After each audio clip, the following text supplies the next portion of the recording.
I think you'd have to take Bill and Hillary screaming and kicking off the stage. I don't think it's going to happen. But theoretically, if it were to happen, they'd have to go back to the DNC, the same delegates that selected her in Philadelphia. They'd go back to them and they'd say, who do we want now? And Hillary would influence that decision.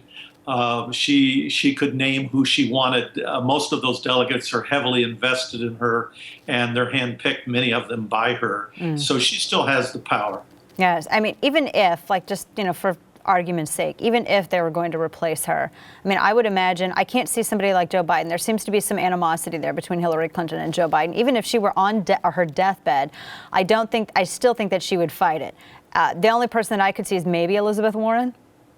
Well, you saw that she picked Tim Kaine as her vice president. So she picked him precisely because if she were ever in a situation like this, nobody would want him to succeed her.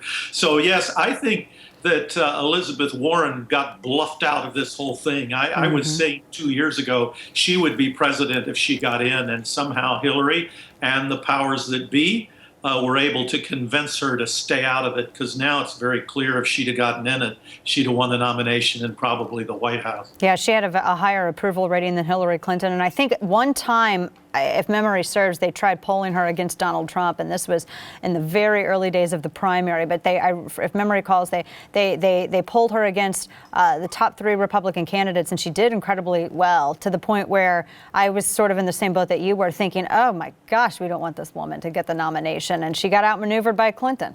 She did. It's shameful. It's shameful for her. It's also shameful for Joe Biden. I can't remember a vice president other than Dan Quayle, who did, well, Dan Quayle ran for president, but almost every vice president ran again in modern times, ran again for president when he was serving in the administration, the one right before it.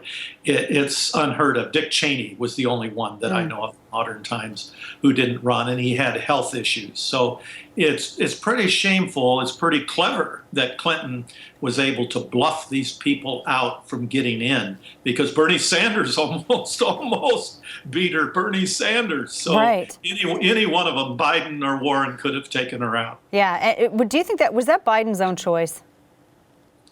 No, well, yes and no. Yeah, ultimately it's his choice, but the influence brought to bear must have been enormous. I mean, the Clinton Foundation, $3 billion. There's very clear quid pro quo.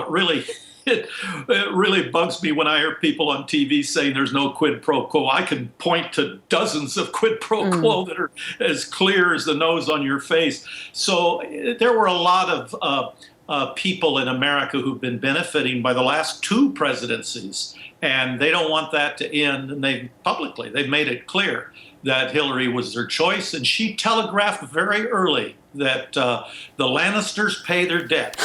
She put that message out there, and people picked up on it. So that's why they wanted her.